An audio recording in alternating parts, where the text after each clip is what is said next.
მოგესალმებით ჩვენ ვაგრძელებთ საავტორო გადაცემას მეცნიერება და განათლება. დღეს მე ესე იგი მინდა სტუმართან ერთად, რომლის პრეზენტაციას გავაკეთებ, ვისაუბრო მეცნიერებისა და განათლების რეფორმის შესახებ, რა თქმა უნდა, უმაღლესი განათლების ამ ეტაპზე, მეცნიერებაზე აუცილებლად და ილიას და სოხუმის სახელმწიფო უნივერსიტეტების პერსპექტივა თუ ეს ეგრეთ წოდებული რეფორმა ადმინისტრაციული წესით, ანუ ესე იგი მაინც ძალით გაატარეს. ჩემი გადაცემის სტუმარია ნანა დიხამინჯია, მათემატიკის დოქტორი, საქართველოს უნივერსიტეტის რექტორის მრჩეველი ტექნოლოგიების მიმართულებით საინჟინრო კომპანიას Clear Solutions თანადამფუძნებელი. დიდი მადლობა ქალბატონო ნანა მობრძანებისათვის. მოგესალმებით, დიდი მადლობა მოწვევისთვის და მნიშვნელოვან თემებზე საუბრისთვის. თქვენ გახსოვთ ქალბატონო ნანა, რომ გასული წლის ესე იგი 16 ოქტომბერს პროფესორმა ირაკლი კობახიძემ დაანონსა, ესე გამოვიდა ესე იგი და დაანონსა უმაღლესი განათლების, მათ შორის უმაღლესი და შემდგომში იყო საუბარი ასევე საშუალო განათლებაზე. ამ შემთხვევაში ჩვენ ვეხებით უმაღლესი განათლების რეფორმასთან დაკავშირებით, სადაც გამოტანილი იყო 7 პუნქტი და ერთ-ერთი პუნქტი იყო ასეთი, რომ ერთ ქალაქში ერთი ფაკულტეტი. მაგრამ ვინც უნივერსიტეტში ნამუშევარია, ერთი მაინც ლექცია წაკითხული აქვს, ალბათ გულისხმობდნენ სპეციალობა. მეტიც შემდგომში განათლების მინისტრმა ბატონ გივი მიქანაძემ ბრძანა, რომ მიღება გვექნებაო დისციპლინაში.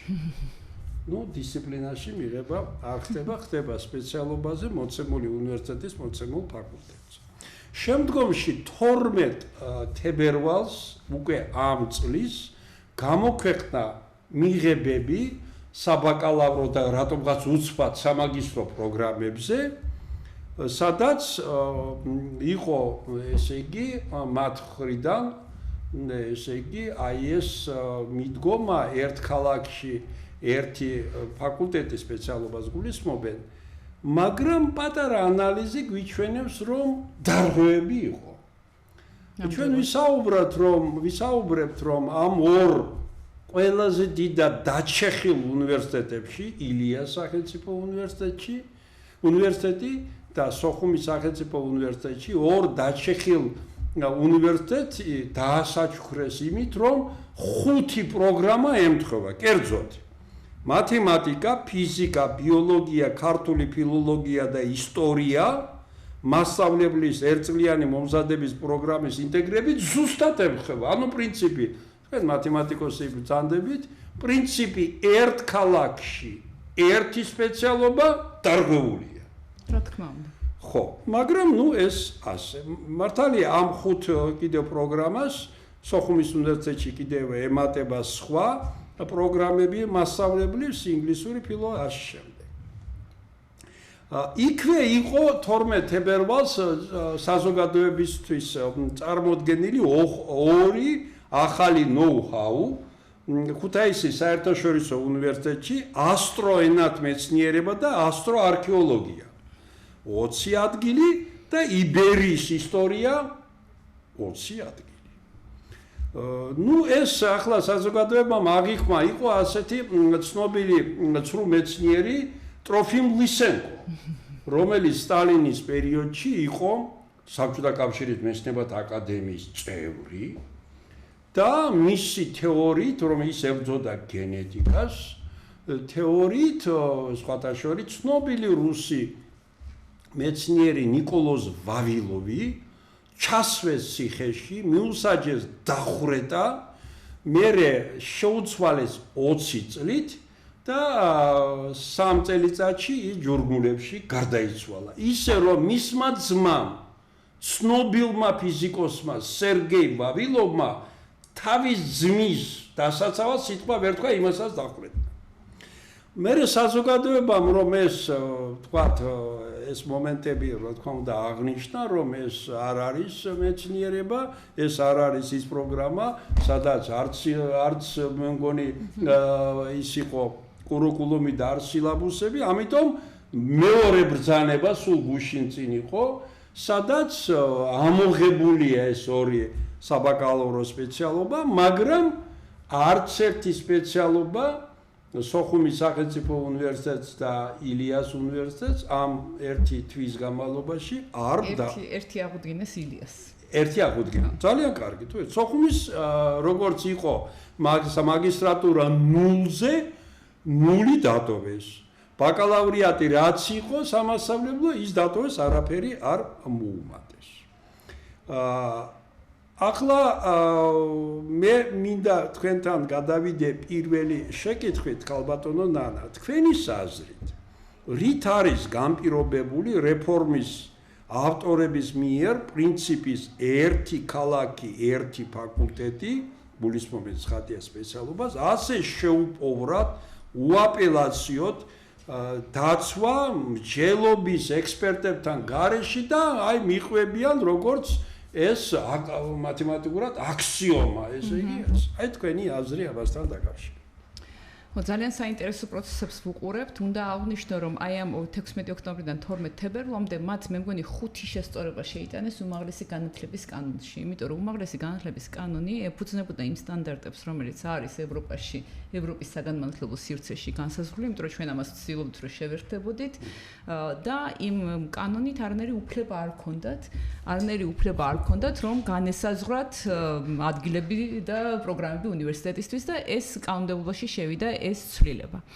ეხლა რითი არის განპირობებული? გვეუბნებოდნენ, რომ ეს არის განპირობებული იმით, რომ ჩვენ რესურსები უნდა დავზოგოთ და თუ ერთ უნივერსიტეტში იქნება თავმოყრილი ერთი მიმართულების პროგრამები, ამ შემთხვევაში, ანუ მე ვალამაზებ და ვამბობ ერთი მიმართულების პროგრამის, თორე ფაკულტეტს იმეორებდნენ და ეს არის აბსურდი.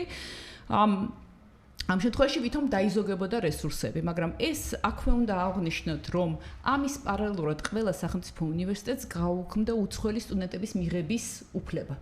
შესაბამისად, ძალიან დიდი შემოსავალი ჰქონდათ მათ ამ უცხოელი სტუდენტებისგან, რომელიც ისევ ხმარდებოდა ამ ფულით აშენებული ლაბორატორიები, ამ ფულით მოწვეული პროფესორები, ისევ ქართველი სტუდენტებისთვის იყო ძალიან სასარგებლო, მაგრამ ესენი მოუშალეს. ანუ თუ რესურსების დაზოგვა გინდა, სახელმწიფო უნივერსიტეტს შემოსავალს არ უუქმებ, ხო?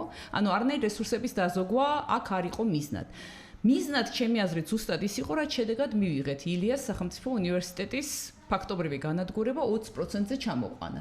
უფრო ნაკლები 10%-ზე, დაახლოებით 4000 სტუდენტს იღებდნენ წელიწადში და ეხლა აქვთ 400-ის თუ 300 რაღაცის მიღების უფლება 10%-ზე. ჩამოყვანა, მე მგონი აი ეს იყო პირდაპირი მიზანი და სხვა გზა ვერ მოიფიქრეს და ეს განახორციელეს. თან როცა ვამბობთ, რომ აი რეფორმის ავტორები, ჩვენ არ ვიცნობთ ვინ არის რეფორმის ავტორი. პირველი ეს რაღაცა რეფორმის ჯგუფი იყო მინისტრების და დეპუტატების ნაკრები, რომელთაც საერთოდ ახლოს არ ჩაუვლიათ უმაღლეს განათლებასთან. ხო, უმაღლეს განათლებასთან ახლოს არ ჩაუვლიათ. კანონი როცა შევიდა, იქ აუცილებლად უნდა ეწეროს თვითონ კანონ პროექტში, რომ რომელ კონსულტანტებთან, რომელ ექსპერტებთან გაიარეს კონსულტაცია ადგილობრივ ჯგუფებთან ან ორგანიზაციებთან ან უცხოურთან და არავინ არ წერია, ანუ მათი მომხრე ექსპერტები, მათი მომხრე ორგანიზაციებიც კი არ წერია იქ. ანუ ეს არის რაღაცნაირად კობახიძის ახირება ერთპიროვნული, ასე ვთქვათ, ცვლილება უნივერსიტეტების. ის მიზანი არის ჩემი აზრით რამდენიმე. ერთი არის აუცილებლად ურჩი უნივერსიტეტების დამორჩილება, ან განადგურება თუ ვერ იმორჩილებ და გარდა ამისა არათუ განადგურება, არამედ საერთოდ პოტენციალის აღმოფხვრა, რომ მათ ოდესმე გაბედონ ურჩობა. ტრიალი მინდორი და ხო. ну იგივე რუსული მიდგომაა ტიპიური, ხო, რომ სავის დროზე საბჭოთა რუსულია, ახლა რუსული მიდგომა, რომ აი არავის არ ქონდეს სურვილიც კი რომ ეურჩოს, ეს ერთი, მაგრამ მეორე ძალიან უცნაურია, როცა ამას მოაყოლეს 3 წლიან პროგრამებზე გადასვლა, როცა ამას მოაყოლეს მაგისტრატურის 1 წლიანზე, რაც სრულიად მოშლის მაგისტრატურას როგორც ასეთს, იმიტომ რომ მთელ რიგ ფუნდამენტ რაღაცაში შეიძლება ბიზნესის ადმინისტრირებაში საკმარისი იყოს 1 წელი, მაგრამ ელექტრონული ინჟინერიისთვის არ არის საკმარისი, ფიზიკისთვის არ არის საკმარისი მაგისტრატურაზე, მათემატიკასთვის 1 წელი, ხო? და როდესაც ჩვენ გვჭირდება ზუსტადად ამ საინჟინრო მიმართულებების განვითარება და მით უმეტეს საქართველოში არ არის საკმარისი იგივე 3 წელი. ანუ მიზნად, აი უკვე ყველაფერს ერთად ვუყურებ, აი თავისი ამ უცხოელი სტუდენტების მიღების გაუქმებით სახელმწიფო უნივერსიტეტებში, აი ამ პროგრამების ესე გადაკეთებით, სრული უგულებელყოფით ილიას უნივერსიტეტს, როგორი თანამშრომლობები ჰქონდა უცხოურ უნივერსიტეტთან, როგორი ცოდნა შემოჰქონდა, რომელშიც სახელმწიფო ერთ თეთრსაც არ ხარჯავდა. ჩემი აზრით მეორე მიზანი და ეს არის ალბათ მთავარი არის, რომ საქართველოს განათლების სისტემა რაც შეიძლება მეტად დასუსტდეს. რომ აი ჩვენ ვიყოთ არა ინოვაციების, არა ეს ძალიან ჭკვიანი ხალხი კი არ გამოვიყენოთ და კი არ განვავითაროთ ახალი ტექნოლოგიები და ესტონეთივით კი არ გავხდეთ, რომელმაც თავის დროზე ეს მოახერხა. არამედ ვიყოთ ესეთი მოსამსახურე ქვეყანა, რომელშიც ძალიან იოლია შავი ფულის კეთება, რომელშიც ძალიან იოლია ეს შავი ბაზრების გაჩენა და რა თქმა უნდა, რაც უფრო ნაკლებად აქვს ადამიანს განათლება და ნაკლებად ეკონომიკურად ძლიერია, მას ნაკლებად ექნება ურჩობის სურვილიც, ხო, პროტესტის სურვილიც. სამწუხაროდ ასეთი მდგომარეობა. დიახ, რა თქმა უნდა, მე უბრალოდ თქვენ სწორად ბრძანეთ ილიას უნივერსიტეტთან დაკავშირებით, მე იქ 2005-დან 11-მდე მუშაობდი და ხედავდი ჩვენთან ვალწინ როგორ ვითარდებოდა სამეცნიერო მიმართულები. დღეს მე მინდა სიამოვნებით აღნიშნო, რომ ფიზიკის, ასტროფიზიკის მიმართულებები, ბიოქიმიის, ასევე თქვათ ისე იგი აი ფიზიოლოგიის ხაზი და შემდეგ ძალიან განვითარებულია და რაც კიდევ ვისასალმებელია თუ თავის დროზე მათემატიკოსებმა ეს კარგად გააკეთეს და შექმნეს ინფაფაქტორიანი ჟურნალი Georgian Mathematical Journal ინფაფაქტორი ბატონ ივანე კიყურაძემ ასევე Transaction-ი, Memoirs, TICMI, Bulletin TICMI and Election TICMI ესენი ყველა არის ან ინფაფაქტორი ან Scopus-ი მერე რა თქმა უნდა საქართველოს მეცნიერებათა ეროვნულ აკადემიას ის მოამბე, გახადეს Scopus-ი, იმის გარდა არაფერი არ იყო და ილია მიაღწია მოკლე დროში Scopus-ის ჟურნალი, მგონი უფრო ორი ჟურნალი აქვს, ეხლა მეორე მიიღეს, მეორე მიიღო, რომელიც ძალიან მაგარი რაღაცაა, საზოგადოებამ უნდა იცოდეს, რომ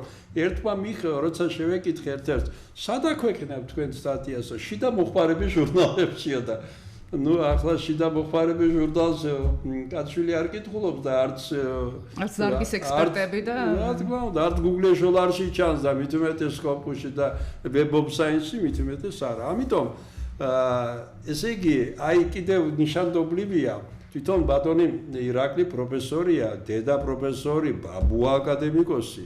როცა ბატონო ირაკლი, მე როგორც ახალგაზრდა კაცი, როცა პროფესორები ახლა მე დღეს ვნახე კანცელარიაში იდგა 5-7 წარმომადგენელი და ყველა ილიას უნივერსიტეტის პროფესორების სახელით საუბრობდნენ, რომ მიგვიღოს ბატონ ირაკლი კობახიძემ ჩვენს გულისწყვილს ვეთქვითო ყოველი პროგრამის გასწრიბო. ხო, აი დაუშვათ. ეს არ შეიძლება პროფესორი, თქვენ ხო იცით, რომ პროფესორი უნდა იყოს ლექციაზე და კვლევებს უნდა ატარებდეს და არა უწევდეს აი ეს სიარული, რადგანაც ეს არის მისი ნიჭის და იმის გაფანტვა და ამიტომ ამაზე უნდა ვიფიქროთ, იმიტომ რომ მუდმივი არაფერი არ ხდება ამ ქვეყანას. აი თუ დააკვირდებოდით არც ერთი შეხვედრა, ძალიან ბევრი პრობლემული შეხვედრა ჰქონდა სამინისტროს, მაგრამ ყოველთვის ეს იყო დახურული. ანუ არც ერთი შეხვედრა არ არის ღია. რომ პირდაპირ ვუყუროთ ხო რა მართლაც რა წარმოდგენს ეს დებენ ხოლმე ლამაზ ფოტოებს, რომ ვითომ კარგად ჩაიარა, ამ დროს მაგალითად ილიას უნივერსიტეტში როცა იყო შეხვედრა, ძალიან მწვავე შეხვედრა იყო, მაგრამ ამას საზოგადოებას არ უჩვენებენ. ანუ ვითომ არაფერი იქ არ მომხდარა, ვითომ ლამაზად ისაუბრა ხალხმა, ვითომ პროტესტი არ არსებობს და თუ დარწმუნებული ხარ შენს რეფორმაში და თუ დარწმუნებული ხარ რომ რაღაცა სასარგებლოს აკეთებ ქვეყნისთვის, მაშინ დასამალი არაფერი არ აგაქვს, ხო, ყველა შეხვედრა უნდა იყოს ღია, რომ საზოგადოებამ ვიცოდეთ არა მარტო უნივერსიტეტი მარტო უნივერსიტეტს არ ეკუთვნის, ქართულ ხალხსაც ეკუთვნის ნებისმიერი მათ შორის, იმიტომაც რეგულირდება კანონმდებლობით, ხო, სახელმწიფოც და კერძო უნივერსიტეტიც და რაც უკავშირდება ამ უნივერსიტეტებს, ზოგადად საზოგადოებამ უნდა იცოდეს და ამ ყველაფერს მალავენ ტიპიურ საბჭოთა სტილში, რა თქმა უნდა. ქალბატონ ნანა, მე ახლა უკვე მინდა მაინც ცალ-ცალკე ახლა განვიხილოთ და ჯერ დავიწყოთ ილიას უნივერსიტეტით, რადგანაც თქვენ იქ წლების განმავლობაში მუშაობდით, მეც 1-5 წელი მუშაობ, მაგრამ თქვენ ბოლო დროს და ყველაფერი იცით. აი, თქვათ, ყველაზე ცუდ ვარიანტში. ქალბატონ ნანა, ამ რეფორმის თუ ადმინისტრაციული წესით თქვათ ასე კულტურულად დაძალებით. გატარების შემთხვევაში რა მდგომარეობაში აღმოჩნდება ილიას უნივერსიტეტი, თქვათ შედარებით ძელვადიანი ის არა რომ თქვათ მეორე კურსი ჯერ დარჩება და შეიძლება ის შენობა დღეს არ თქვათ გაუყიდეს და აი გრძელვადიანში როცა რუსთავისკენ გაუშვებენ ამ შენობებს გაყიდიან და ეს ლაბორატორია არ შედგა. აი რა პერსპექტივა თუ ეს ძალით განხორციელდა ილიას უნივერსიტეტი ამ შემთხვევაში. ანუ ილიას უნივერსიტეტს დაახლოებით 20% რჩება პროგრამების და ამათი კიდევ ამ პროგრამებზე რაოდენობად შეზღუდეს. აი რო ვთქვი რომ ერთი პროგრამა აღუდგინეს, მეთქი ეს იყო კომპიუტერული მეცნიერება, რომელიც აბეტის ის გზაზე არის შემდგარი, ანუ შეტანილი აქვს განაცხადი და ამ აბეტ აკრედიტაციის პროცესში, ოღონდ მხოლოდ 20 ადგილი მისცეს. 20 ადგილი. ამ დროს ძალიან კარგად მუშაობდა ეს პროგრამა, მშვენი უნივერსიტეტი ძალიან კარგად იღებდა სტუდენტებს და შესაბამისი ლაბორატორიებიც ჰქონდა. ეხლა ითქვა როცა ახსენეთ რომ ერთი ქალაქი, ერთი ფაკულტეტი დარღვევა იყო, ზუსტად ესე იყო.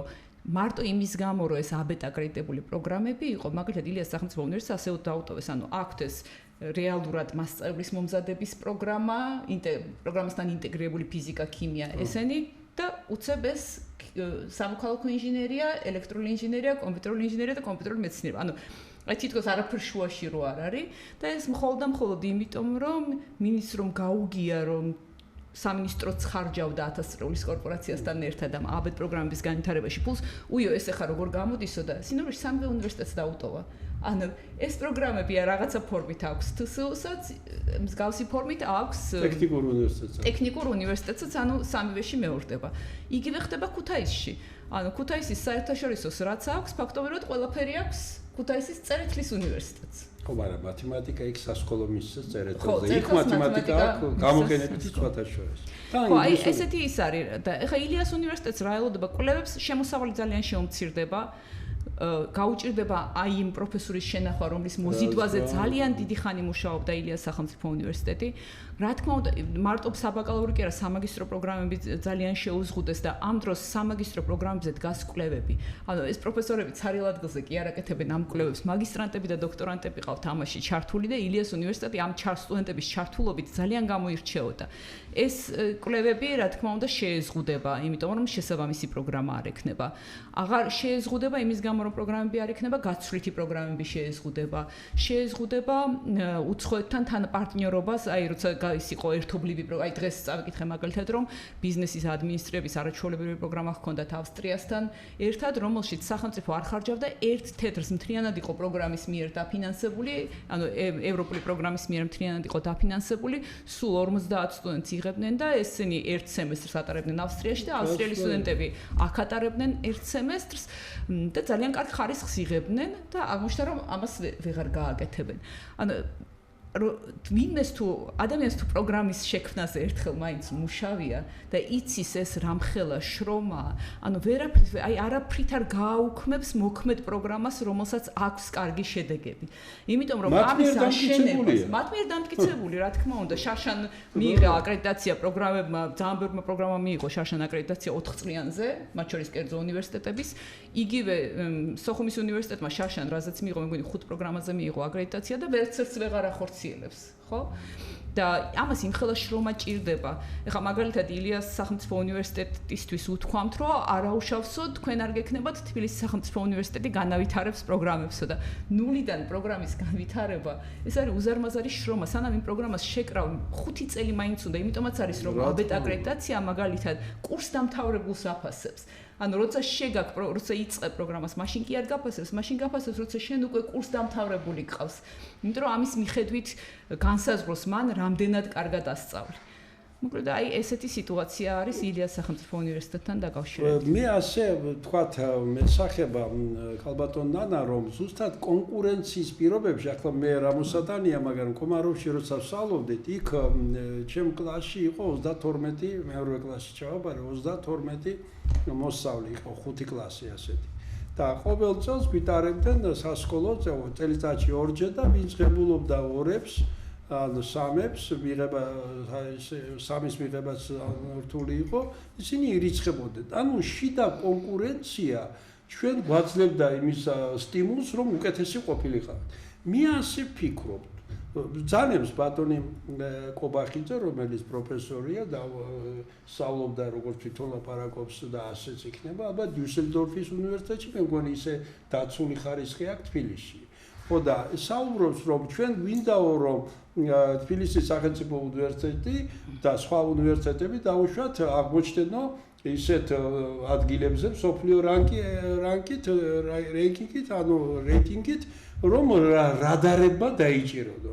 და ახლა თქვენ ბრძანეთ, რომ მაგალითად ესტონეთის ქვეყანა მილიონზე ნახევარი და ორი უნივერსიტეტი ტარტუ, ტალინი პირველ ასეულშია და იმის სინგაპურის ორი უნივერსიტეტი, ერთი 15-ია, მეორე კიდევ 20-ია და ასე შემდეგ და მაგრამ ჩემი აზრით, ამისათვის ჩვენ უნდა გავაძლიეროთ თბილისის სახელმწიფო უნივერსიტეტი და ილიას უნივერსიტეტი, მე ვლაპარაკობ კლასიკურებთან შედარებით, თუნდაც ერთ ქალაქში. კი, ტექნიკურ უნივერსიტეტს თავის სპეციფიკა და იმ ხაზით უნდა გავაძლიეროთ და აი ამ კონკურენციაზე და საღ ჯანსაღ თანამშრომლობაში ორივეს რეიტინგი აიწევს. თორემ თუ ჩვენ ცარიელ მინდერზე დავტოვეთ ილიას უნივერსიტეტი, ანუ ყველაფერი ესე იგი მოგუდეთ დარჩება თესევუ, რომელიც მათემატიკურად დირაკის ფუნქცია, ანუ გარშემო არაფერი კონკურენცია არ არის და თვითონაც ჩემი აზრით მათი რეიტინგი ვერ აიწევა, მე ასე, აი თქვენი აზრი ამასთან დაკავშირებით. რა თქმა უნდა, ჩვენ უკვე რამდენი წელია ვცდილობთ, რომ ეს ენტერპრენიორი უნივერსიტეტის ცნება განვავითაროთ, ხო, რომელიც თავიდანო სტარტაპ კულტურის მქონე უნივერსიტეტის, რომელიც სინამდვილეში ამერიკული უნივერსიტეტები ესეთები იყვნენ და აი დაახლოებით 20-იანი 30-იანი წლებიდან იქ უკვე იწყება ძალიან ეს პატენტების განვითარება და ამ პატენტების კომერციალიზაცია, ან პირდაპირ კომერციულ სფეროში გადასვლა და ზუსტად ეს მოდელი, ანუ მიხვდნენ ევროპული უნივერსიტეტები, რომ ეს ძალიან მნიშვნელოვანია და სადღაც 2000-იანებიდან მათაც დაიწყეს ამ კულტურის განვითარება და რა თქმა უნდა ჩვენც ვცდილობდით ამის გადმოტანას და აქ მნიშვნელოვანი პრინციპი ზუსტად კონკურენციაა. ანუ ეს რას გულისხმობს ენტერპრენიორი უნივერსიტეტი, გულისხმობს იმას, რომ მას შეუძლია თავისი ცოდნა არა მარტო თეორიულ მასზე დატოვოს ზღვარზე, არამედ პირდაპირ შეიტანოს კომპანიებად აქციოს, პირდაპირ მოსახლეობისთვის სასარგებლოდ მაშინვე განახორციელოს და ეს არ ხდება, როდესაც ერთი უნივერსიტეტია და როცა ყველაფერი არის ცენტრალიზებული. თვითონ სტუდენტსაც უნდა ჰქონდეს არჩევანი. უნდა ჰქონდეს საერთოდ დაუშვებელია, როდესაც ერთი ტიპის პროგრამები ერთ უნივერსიტეტში იყოს მოქცეული. მაშინ ამ უნივერსიტეტებს ერთმანეთთან ძალიან მჭიდრო თანამშრომლობა უნდა ჰქონდეს და ჩვენ ვიცით, რომ უნივერსიტეტები საერთოდ თანამშრომლობენ ერთმანეთთან საქართველოში ერთ ლაბორატორიას ვერ იზიარებენ, ხო? იმიტომ რომ ძალიან რა არის ახლა ჩვენ როცა ინოვაციებზე ვლაპარაკობ და ყველაზე დიდი ფული რომ ახლა რესურსებს და ტურიზმს კი არა ინოვაციებს მოაქვთ, იმიტომაც გახდა ხო ესტონეთი ასეთი რომ ძალიან დიდი ფული ჩადო ენერგია ჩადო განათლებაში ფულზე უფრო მეტად. ინოვაციებს სჭირდება ინტერდისციპლინურობა. ინოვაციებს სჭირდება მაგალითად ილიას სახელმწიფო უნივერსიტეტში ციფრული ჰუმანიტარია, მჭიდროდ ციფრული ჰუმანიტარიის პროგრამა, რომელსაც ფანტასტიკური ბიბლიოთეკები აქვს შექმნილი, მათ შორის ძველი ხელნაწერების, ის ძალიან მჭიდროდ თანამშრომლობდა კომპიუტერული მეცნიერების პროფესორებთან. იგივე მაგალითად არქეოლოგიის პროგრამები ასევე თანამშრომლობდნენ კომპიუტერული ინჟინერიის პროფესორებთან, ანუ მუდმივი თანაკვეთა არის საჭირო ბიოტექნოლოგიების, როდესაც ეს რაღაცა დიდი ბაზა მეც არ ვიცი ზუსტად დასახელება, მაგრამ კავკასიის ბიომრავალფეროვნების გამახსნა, კავკასიის ბიომრავალფეროვნების ძალიან მსხვილი პროექტი მოიტანა ილიას სახელმწიფო უნივერსიტეტმა და უზარმაზარი ევროპული ქსელის ნაწილი გახდა ამ ბაზას, როცა ქმნიდნენ ამ კავკასიის ამაში ანუ ერთი მხრივ იყვნენ ეს ბიოლოგები და ზოოლოგები და მეორეს მხრივ მონაწილეობდნენ მონაცემთა ცენტრი, რომელსაც კომპიუტერული მეცნიერების პროფესორი ხელმძღვანელობდა. ამ ინტერდისციპლინურობის გარეშე დღეს საერთოდ არაფერი არ ხდება. და როდესაც შენ ესე უნივერსიტეტი მით უმეტეს საერთოდ საშინელება ინოვაციებთან არაფერ შუაში არ არის, როდესაც კანონში გიწერია, რომ თურმე მინისტრი ყოველ წელს განსაზღვრავს პროგრამების. ეს კანონი არის აი პირდაპირ ადამიანის უფლებების დარღვევა, ყველანაირი უფლების დარღვევა. რომ თურმე მინისტრმა უნდა განსაზღვროს ყოველ წელს, რამდენი პროგრამა ექნება უნივერსიტეტს და ამ პროგრამებზე რამდენი სტუდენტი უნდა მიიღოს. ეს რაღაცა კატასტროფა. ჩვენ ბოლოს რეიტინგში კი არა, აი ასეთი ჩანაწერების გამო საერთოდ ევროპულ სივრცეში აღარ იქნება ჩვენი პროგრამების აღიარება. ეს გველის რამდენიმე წელიწადში, როგორც დაემართა რუსეთს და ბელარუსს, ხო? ისედაც ახლა ერაზმუსიდან მაგალითად და ჰორიზონის პროგრამიდან თვითონ სახელმწიფო დაწესებულებები უკვე ამოვარდნილია, ამიტომ რაღაცა გრანტებზე ვერ შეგვაქვს, რომელიც მოითხოვდა სამინისტროებთან თანამშრომლობას და მე ნელ-ნელა იქეთ მივდივართ, რომ საერთოდ ამოვარდებით ამ სივრციდან. დიახ, აი რა თქმა უნდა, ეს თანამშრომლობა აუცილებელია წინააღმდეგ შემთხვევაში ჩვენ ესე იგი არა მარტო 1500-ში ვერ მოხდები, შეიძლება საერთოდ ისეთ იმ ადგილებზე გადავიდეთ, სადაც სლავრი რადარები ვერ დაიჭერენ. ახლა მე მინდა შევეხო ცოტა სოხუმის სახელმწიფო უნივერსიტეტი და საერთოდ მე მიმაჩნია, რომ აი ზუსტად თუნდაც ერთ ქალაქში ორი, რა ვთქვათ, თბილისის უნივერსიტეტი, ილიას უნივერსიტეტი, ახლა სოხუმის უნივერსიტეტი მასშტაბით ბევრად ნაკლებია, ბუნებრივია, მაგრამ იქ არის ლიდერი პროგრამები, კალბატონ ნანა გავუკვეთ მათემატიკა, მიკრობიოლოგია, ისტორია აფხაზეთის კუთხე და კიდევ რამოდენიმე,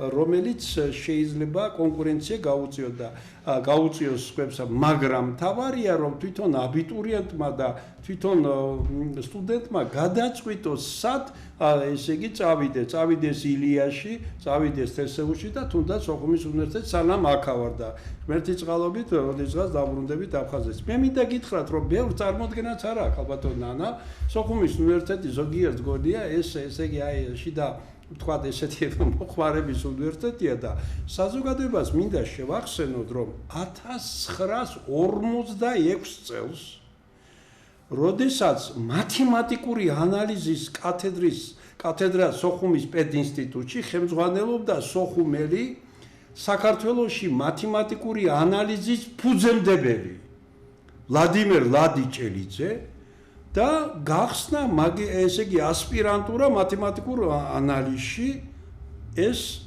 46 წელს სხვათაშორის მას ამ წელს 15 მარტს უსრულდება 120 წელი და ჩვენ სოხუმის სახელმწიფო უნივერსიტეტში ასევე ცხუმ-აფხაზეთის მეცნიერებათა აკადემია ვატარებ ერთობლივ კონფერენციას, რომელიც მიძღვნილია ბატონი ლადი ჭელიძეს 120 წლისთავისადმი. და აი ზუსტად სოხუმში ასპირანტურის დროს ბატონი ლადის ხელმძღვანელობით საკანდიდატო დისერტაციები დაიცვეს გახარიამ, ტარას ხადაია, მერე ცნობილი ესე იგი დეკანი და დიდებული ესე იგი პიროვნება, ასევე შოთა გულუა კათედრის გამგე იყო.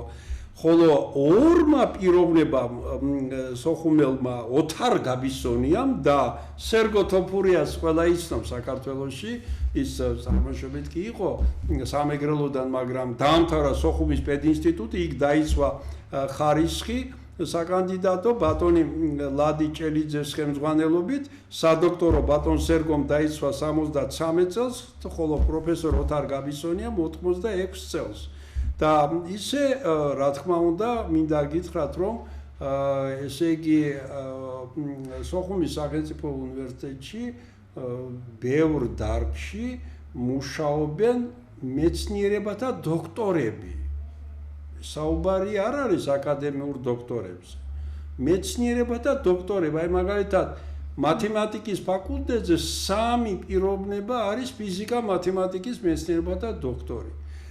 ისტორიის მიმართულებით, ქართული ლიტერატურის და ასე შემდეგ, ეკონომიკის მიმართულებით. ანუ განსხვავებას რო გავუსვათ ხაზი, ეს ის ხალხია, ვინც საკანდიდატოც დაიცვა და რა თქმა უნდა. და ახლა მინდა თქვენ როგორც ამ შემთხვევაში პიროვნებას, რომელიც არის სოხუმიდან, რომლის მშობლებმა განსაკუთრებით მამამ ესე იგი წლების განმავლობაში იყო კათედრის გამგე ამ ჯერ პედინსტიტუტში, მერე სოხუმის უნივერსიტეტში და აი თქვენთვის როგორც დევნილისათვის აი სოხუმის სახელმწიფო უნივერსიტეტი ამიერკავკასიაში არის მეოთხე უნივერსიტეტი და საქართველოში მეორე. ბევრს არ აქვს წარმოდგენა რომ როგორ შეიძლება ითომ სოხუმის უნივერსიტეტი შექმნის თარიღით. ხო. ხო, გამოგირთოთ. ხო.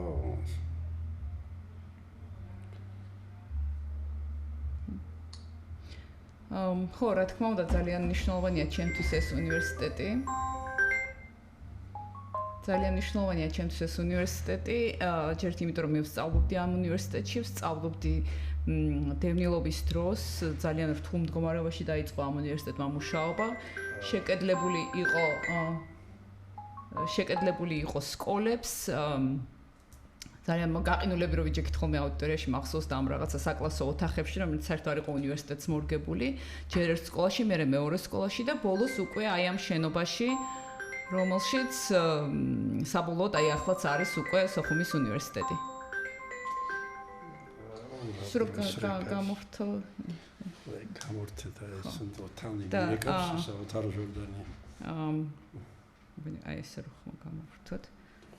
ხო, აბას სადაც თუ არა. ხო, ბოდიში. ხო, და ძალიან მნიშვნელოვანი იყო ეს ამ უნივერსიტეტის არსებობა, თან როგორც ვიცი მე ზუსტად არ ვიცი, მაგრამ თვითონ ეს შენობაც რაღაცნაირად თავისი ხარჯით იყიდა, ხო? რა თქმა უნდა, აი ზუსტად ახლა ბოდიში გიხდით ზუსტად მირეკავს სოხუმის სახელმწიფო უნივერსიტეტის რექტორი 93-დან 2005 წლამდე პროფესორი ოთარ ჟორდანია.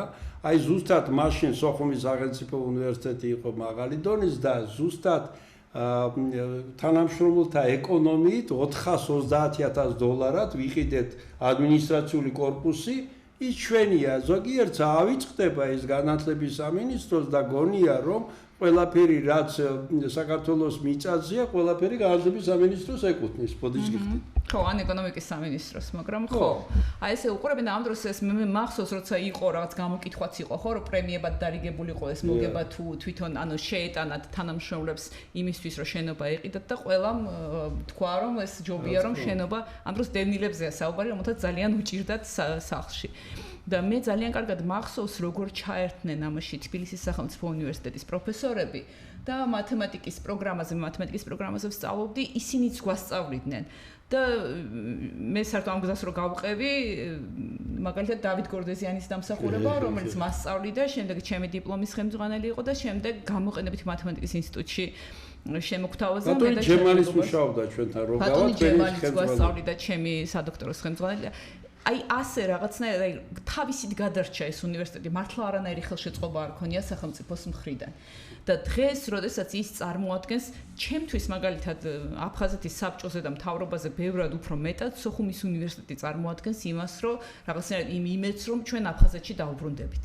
და გული მისკდება იმაზე, რომ აი ხა რომ ჩავხედე მაგალითად აგუს, ანუ აფხაზეთის სახელმწიფო უნივერსიტეტს, რომელიც იქ დარჩა 10 ფაკულტეტი აქვს და ახალ პროგრამებს ამატებს და ამ დროს მათი გულის გასახარად საქართველოს მთავრობა აუქმებს ფაქტობრივად და ძალიან მძიმე მოსასმენი იყო განსაკუთრებით ჩემთვის რექტორის სიტყვები, რომელიც მან ინტერვიუში თქვა, რომ თან რექტორი არ არის თვითონ აფხაზეთიდან და აი მასაც ძალიან ბეწინააღმდეგები, ანუ მე ვთვლი, რომ იმ პრობლემებით თუ არ არის ადამიანის ვერ ხვდება რამხელა სირთულეა ეს ამ ხალხისთვის. როცა თქვა, რომ აი ამ ხალხს ჭუბერი აქვს გამოვლია ყველაფერს გაუძლებს და თუ სამართალი არ გვექნება აგროდრონი, გვექნება ჯერ ერთი განათლების მიმართ ესეთი აგდებული დამოკიდებულება და პროგრამების მიმართ, რომელშიც უზარმაზარი შრომაა ჩადებული, ასეთი აგდებული დამოკიდებულება და მეორე თანამშრომლების გამოცდილების მიმართ ჩემთვის ძალიან მტკივნეული მოსასმენი იყო. როგორც იყო სოხუმის უნივერსიტეტი ნელ-ნელა გრანტებსაც იზიდავდა, ამ პროგრამებსაც ავითარებდა, პროგრამების აკრედიტაცია სტანდარტულად აქვს მიღებული, ხო, არანაირი შეღავათები მას არ მიუღია და ძალიან მნიშვნელოვანი თან ამას რა მოყვა პარალელურად ჩვენ გვავიწყდება ხომ რომ ზუგდიდის უნივერსიტეტი უფრო პატარა იყო, მაგრამ იმასაც იგივე გაუკეთეს. ანუ რომ ზუგდიდის უნივერსიტეტის არსებობა მნიშვნელოვანი იყო გალის მოსახლეობისთვის. იმიტომ რომ ბევრად უფრო მარტივად გადმოდიოდნენ იქიდან ახალგაზრდები, ახლოს იყვნენ თავის სახლთან, მერე შეეძლოთ კონტაქტი თავის სახლთან და აბარებდნენ ხოლმე ზუგდიდის უნივერსიტეტში და ისედაც უნივერსიტეტის არსებობა უნივერსიტეტს ხო ყველა უნივერსიტეტს მისიაში უწერია რომ მას წვლილი შეაქვს საზოგადოების განვითარებაში. ანუ სადაც უნივერსიტეტი არსებობს, მას საკუთარ თემში აუცილებლად შეაქვს იქ რაღაცა პროგრამებს აკეთებს მოსწავლეებისთვის, იქ შეიძლება მასწავლებლებისთვის აკეთებს განვითარების პროგრამებს და ეს ძალიან მნიშვნელოვანი იყო აი ამ რეგიონალური უნივერსიტეტების არსებობა. მათ შორის სამცხე-ჯავახეთის უნივერსიტეტი, რომელიც იგივე პრობლემებს გადის, სომხურენოვანი მოსახლეობით დასახლებულ დიდ მასში რეგიონში, რომელიც მიგდებული აქვს ამ სახელმწიფოს, ეს უნივერსიტეტი ფუნქციონირებდა და იმასაც ასე უკეთებენ. და ძალიან მძიმე საყურებელია ეს, მაგრამ კიდევ უფრო მძიმე იყო, რომ ვერ დავინახე საკმარისი პროტესტი. თვითონ ამ უნივერსიტეტის. კი დავინახე რა იყო, მაგრამ თან ვიცი რომ შიგნით უფრო დიდი პროტესტი იყო და გაფართოებული საბჭოს განცხადებაც დაიწერა და ყველაფერი, მაგრამ რექტორის იქეთ ვეღარ გავიდა ეს განცხადება და ამის ყურება კიდევ უფრო მტკივნეულია ჩემთვის, იმიტომ რომ ეს რაღაცნაირად ნიშნავს რომ თითქოს ჩვენი საზოგადოება, თითქოს აფხაზეთის საზოგადოება უფრო დაძაბუნდა იმის ნაცვლად, რომ უფრო მეტი რაღაცნაირად ჟინი კონდეს ბრძოლისთვის. ქალბატონ ნანა, აი თქვენ სწორად ძანეთ რომ არ იყო ისეთი როგორც უნდა ყოფილიყო და გეთანხმებით ამაში, მაგრამ ამაში არის მათ შორის დამნაშავე საქართველოს განათლების სამინისტრო. რატომ? მე აქ ზუსტად აღვნიშნე პროფესორ ოთარ ჟორდანია, რომელიც იყო სოხუმელი, მაგ პერიოდში 93-დან 5 წლამდე თქვენ მაგისტრატურაში, მაგალითად ჩვენ მაგისტრატურა გამოყენეთ მათემატიკაში საქართველოში გავხსენით უფრო ადრე ვიდრე თსუ 1999 წელს. თსუ ახლა გახსნა 5 წლის წინ. მათემატიკაში იყო თორემ. გამოყენებით ახლა გახსნა, ანუ საბავშვო ბაღია. ჩვენ ვართ 27 წლის პროგრამას, რომელსაც გვიხურავენ. და დაწყებული 2005 წლიდან, ხალბატონო ნანა, განათლების სამინისტრო შეურაცხყოფას აყენებს ილია ვეკუას, შიმონ ჯანაშიას, კუთხიშვილებს. მარტო დაახლოებით 100-მდე მეცნიერებათა დოქტორია აფხაზეთში დაბადებული და ის მარტო მათემატიკაში 10-ზე მეტი, ეკონომიკაში და არ მინდა შორწავალთ, ჩვენ გადაცემები ქონდა გაკეთებული. მიუხედავად ამისა 2005 წლიდან გვინიშნავენ რექტორებად პარაშუტისტებს. რომლებმაც არ იციან იმ კურსს რომ გადალახავთ აღმოჩნდებით სამურზაყანოში თუ გუდაუდაში. და მოხდა დაგსაქსვა, როცა მოდის პიროვნება, კაი ლამაზი ქალაქიდან, ზუგდიდიდან, ან ფოთიდან, ან ქუთაისიდან, იმას მოყავს თავისი, ესე იგი, არადევნილები ხშირად. და ბუნებრივია ახლა დევნილების ნაწილიც ახლა ესე იგი ისა, რომ აი რაღაცნაირად ამ სიტუაციას ერგება.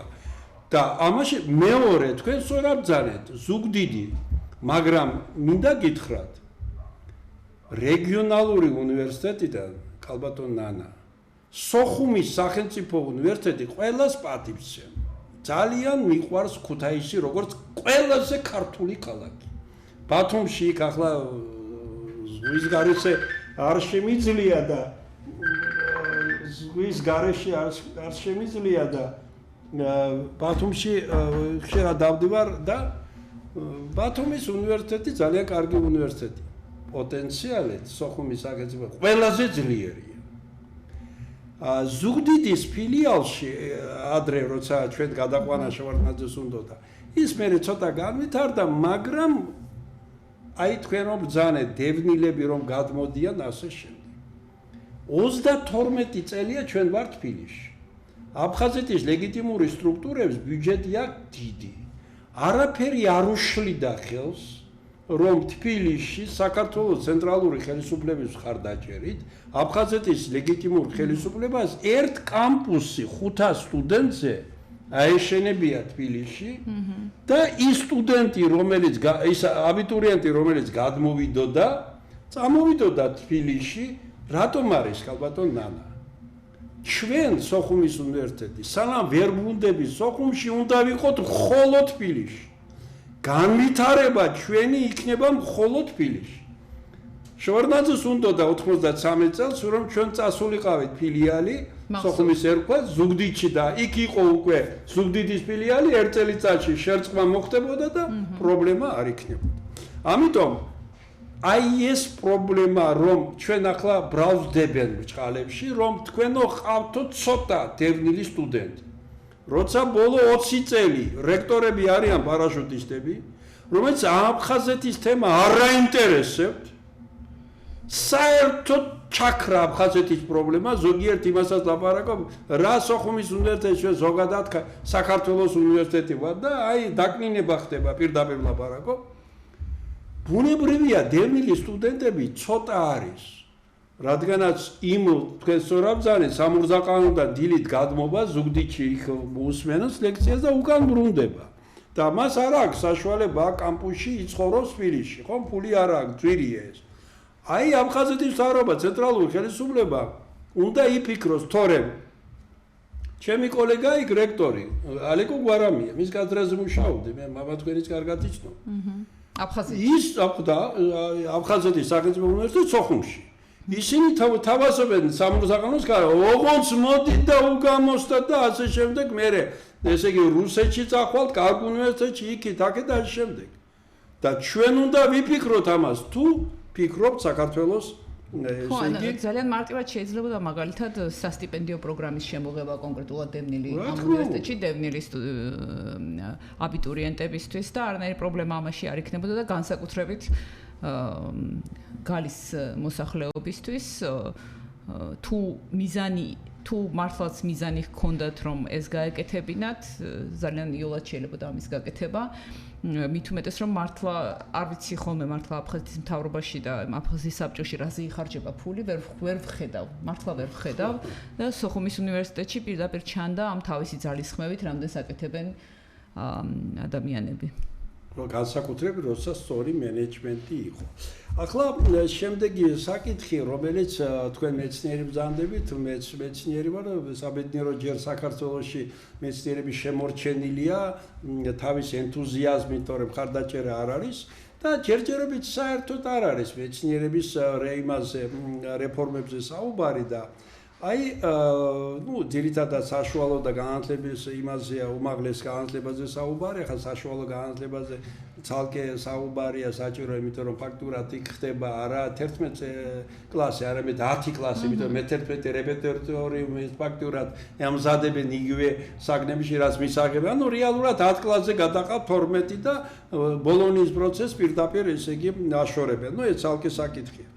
აი იმის პირობებში ჩვენ რასაც ხედავთ რომ სკოლა ფაქტურად 10 წლიანზე გადადის ფორმალურად 11 უმაღლესი 4 საბაკალავრო 3-ზე მაგისტრატურა 2-1-ზე და ნუ ვითომ თუ წავა დოქტორანტურაში მერე 1 ახლა დოქტორანტურა უცხოეთში თქვენ ჩემზე არანაკლებად იცით რომ არის 3-დან 5 წლამდე გააჩნიათ სპეციალობას დოქტორანტურაში არის კვლევები ფიზიკა და თუნდაც ექსპერიმენტალური ბიოქიმია შემდეგ კი 3 წელი არა საკმარისი დოქტორანტურაში მაგრამ მაგისტრატურა აი ამ ზუსტ ფუნდამენტურ მეცნიერებაში ერთწლიანი ეს არ ვარგა და აი ამის ფონზე როცა ხდება დარტყმა უმაღლეს განათლებაზე და ნაწილობრივ საშუალო განათლებაზე რა პერსპექტივა აქვს მეცნიერება საქართველოში თქვენისადმი ხო ეს კარგი კითხვაა ისედაც ხა მეცნიერების პერსპექტივასაც მიდიოდა საქართველოში იქიდან ჩანდა რომ 70-ისა გვაქვს პრიორიტეტი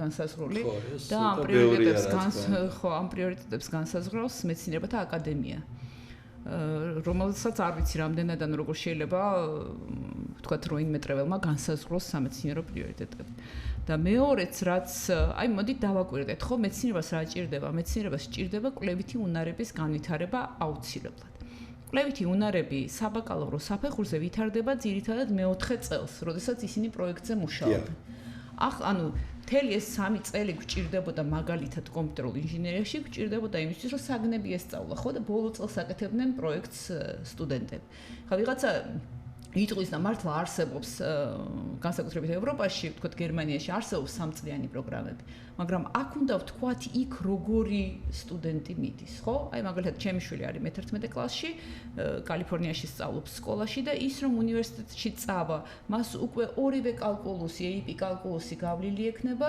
სკოლაში და არა მშობლებია ჩვენ უშუალოში არა. სკოლაში როგორც საგანი ექნება გავლილი, AP ასევე კომპიუტერული მეცნიერების შესავალი ექნება გავლილი 3 პროგრამული ენა ასწავლეს და პროგრამების ენა ასწავლეს სკოლაში და ის რომ მივა პირველ კურსზე უკვე სულ სხვანაირად იქნება ეს ვამბობ თუ აირჩია მაგალითად კომპიუტერული ინჟინერია ან მეცნიერება თუ აირჩევს მაგალითად თქვა ბიოტექნოლოგიებს ან რაღაცა მსგავს იქაც ძალიან მაღალ იმაზე, იმიტომ რაღაც დამატებით გამოთვლითი ბიოლოგიის კურსზე დადის. როცა ესეთი ბავშვები მიდიან და გერმანიაშიც რო ნახოთ სკოლის პროგრამა, მე ამას გავეცანი, როდესაც სხვა შორის ქუთაისის საერთაშორისოს ვეხმარებოდი პროგრამების განვითარებაში. ამ დროს გავიცანი, იმიტომ რომ ტუმს ვადარებდით. იმათაც აქვთ 3 წლიანი პროგრამები, მაგრამ იქ მართლა როცა ადარებს სკოლაში რას გადიან, როგორ მათემატიკას გადიან და როგორი ცოდნით მოდიან. აქ ჩვენ ვიღებთ ხოლმე სტუდენტებს, რომელთაც სკოლიდან, აი მე-7 კლასის მათემატიკის ცოდნა არ მოყვებათ ხოლმე და ეს არის ძალიან ტრაგიკული, ხო? ანუ რეალურად ვერასწავლი, გამოდის რომ 3 წლიანზე თუ დაიყვან, ფაქტობრივად უნდა მოუხსნა, არჩევითი საგნებიც უნდა მოუხსნა, ზოგადი განათლებაც უნდა მოუხსნა და აი იმ კვლევის მეთოდებზეც უნდა რაღაცნაირად შეზღუდო. ეხლა გადავიდეთ მაგისტრატურაზე. მაგისტრატურა თქვენს რომ ეხლა გახლიჩეთ ორ ნაწილადო, ანუ პირველი ეს ერთი ძირითადი მაგისტრატურა უნდა იყოს მარტო მხოლოდ კურსების შესწავლა, ყოველგვარი კვლევის გარეშე და ცალკე ერთი წელი უნდა იყოს, სადაც უკვე კვლევაზე ამუშავებენ. და დოქტორანტურაში ვერ წავა ერთწლიანი მაგისტრატურით ადამიანი, უნდა დოქტორანტურაში შეიძლება მიიღონ მხოლოდ იმ შემთხვევაში, თუ ეს ერთიც აქ გავლილი და ის მეორეც აქ გავლილი.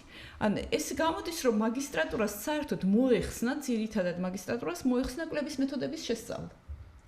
ეხლა უნივერსიტეტმა როგორ შეიძლება ამდენი პარალელური პროგრამა განახორციელოს, ხო? ესე იგი, აქაც ესეთ მდგომარეობაში ვართ. თან ამ ერთწლიანი მაგისტრატურის დამთავრებული უკვე ვერც საქართველოში ვერ აბარებს დოქტორანტურაში, იმიტომ რომ კვლევის მეთოდები არ აქვს გავლილი, ვერც უცხოეთში ვერ აბარებს დოქტორანტურაში. ანუ მთელ რიგ პრობლემებს ვხედავთ. ეხლა გადავიდეთ მაგალითად კანონებზე, რომელიც ამათ მიიღეს, ხო? მაგალითად გრანტების კანონი. გრანტების კანონი იმდენად გირთულებს გრანტის მიღებას, იმიტომ რომ გეუბნება, რომ ნებისმიერი ვინც გრანტს მოგცემს, ჯერ ნებართვა უნდა აიღოს სახელმწიფოსგან. ანუ გრანტს როგორ იღებ, როცა ჯერ შეგაქვს შეჯიბრებაში, კონკურსში. ტოპოლოგიაში გრანტი შეიტანე და უნდა შეუთავხო. კი, იმან უნდა მოგცეს ნებართვა და ამ დროს შენ ხო კონკურსში შეგაქვს. ძირითადად შეგაქვს ხოლმე კონსორციუმთან. ანუ მაგალითად მე რომ მინდა ესტონეთის უნივერსიტეტთან უნდა უთხრა, რომ იცი რა არის, თუ მოვიგეთ, მე კობახიძეს უნდა კობახიძე არ ვიცი ვინ იძლევა, მე მგონი ის აუდიტის სამსახური თუ ვიღაც იძლევა ამ ნებართვას, ანუ მე ეს უნდა გადავაგზავნო და რო არ მომცემ ნებართვა, შენც გივარდება გრანტი. ვის უნდა ასეთი სამეცნიერო თანამშრომლობა შენთან, ხო? აქეთ ამას დაემატა უცხოური ძალის გამტარი ორგანიზაციის სახელი, ხო, რომელიც ასევე თუ უცხოეთთან ითანამშრომლებს და ყველაფერი გრანტად ჩაითვალა. კონსულტაციას რო გიწევს უცხოელი, ეგეც გრანტად ჩაითვალა. ანუ ისევ შეგვეზღუდა უცხოეთთან თანამშრომლობა. როგორ შეიძლება დღეს მეცნიერება განავითარო? აი ხო წარმოუდგენელია ჩინეთმა როგორ განავითარა ტექნოლოგიები, ყველა სტუდენტს და ყველა იმას პროფესორს თავისი ხარჯით ბევრს ძალიან უშვებდა ხოლმე ამერიკაში. მთელი ეს ცოდნა იქიდან წამოვიდა, ხო? ჩვენ თუ ვიღაცისგან არ ვისწავლეთ დამოუკიდებლად როგორ განავითარებთ ამ მეცნიერებას. და ეხლა სხვა შორის თქვენ თქვით რომ რეფორმა ჯერ არ არის, მაგრამ უკვე დაუწყიათ მუშაობა, იმიტომ რომ რაღაცა განათლების სამინისტროს საიტზე იდო რომ დაიწყესო მინისტრმა და მეცნიერებათა აკადემიამ დაიწყო ერთად მუშაობა ამ ისევ და ისევ ესე ვითომ მუშაობენ, ექსპერტებს არაფერს არ ეკითხებიან, უცხოელ ორგანიზაციებს ართავენ და არ ვიცით რა ტიპის კანონებს მიიღებენ. ხო, აი ახლა თქვენ სწორად ბრძანეთ, რომ წერია განათლების საქართველოს მეცნიერებათა ეროვნულ აკადემიას, რომ არის რჩეველი ამ საკითხებში მეცნიერების, მაგრამ ჩვენც ხო ვიცით, რომ იქ თქვა თავის პრობლემებია, ახლა შორს წაგვიყვანს ეს ამბავი. საქართველოს მეცნიერებათა აკადემიის დღეს თქვა ზოგადად მოქმედებასთან დაკავშირებით, მაგრამ დღეს ისეთი სიტუაცია, რომ ახალგაზრდა, თქვა ნიჭიერი ახალგაზრდა აი ყოველ წელს კომაროვის სკოლის დამთავრებული, ვინც იმარჯვებს, ან ღებულობს, ესე იგი, რაღაცა მედლებს საერთაშორისო ოლიმპიადებში ფიზიკა, მათემატიკა, ინფორმატიკაში, MIT და სხვა კარგი უნივერსიტეტები აძლევენ სრულ გრანტს, ახლა შარშამგონი წავიდა დავით კლდიაშვილი და თამარ ფეიქრიშვილი MIT-ში. ახლა ბუნებრივია ისინი რომ დაამთავრებენ აი ამ უნივერსიტეტს და ესეთი ნიჭიერები და ისწავლიან და იციან საქართველოში მეცნიერებაში ნულია პერსპექტივა, ისინი დარჩებიან. ანუ ხდება გადინებენ ნიჭიერი ხალხის.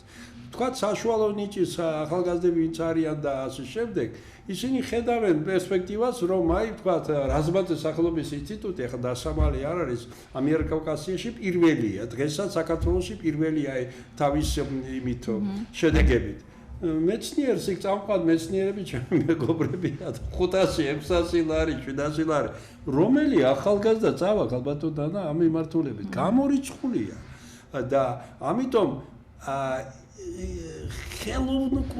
ეს ხდება არაფერს არ ვლაპარაკობ იმას, რომ თუ ესე იგი მეცნიერს ესე იგი იწვევენ კონფერენციებს და შემდეგ ახლა ყველას ახლა არ არის ისეთი მაშინ უნდა იყო ვეკუა ბუსხელიშვილი რომ ყველა ხარჯი იმათ ანაზღაურება რაღაცა შეხიდებაზე არის რაღაცა ხარჯებს დანარჩენი უნივერსიტეტმა სახელმწიფო უნდა მოხდეს ნულია ამ თვალსაზრისით, იმიტომ რომ თუ არ არის ესე იგი კვლევები სინერგეტიკული არ არის უცხოელებთან კავშირში, ეს არ არის, მაშინ შიდა მოხმარების ჟურნალში გამოვა და ეს გინდა იყოს, გინდა არ იყოს. ამიტომ მეცნიერებას თუ ასე გაგრძელდება, მაგრამ იმაში ვეთანხმები, რომ პრიორიტეტები არის უნდა განისაზღვროს, ეს არ შეიძლება იყოს პრიორიტეტი მართლაც 61 პერიოდი ყოფილა 98.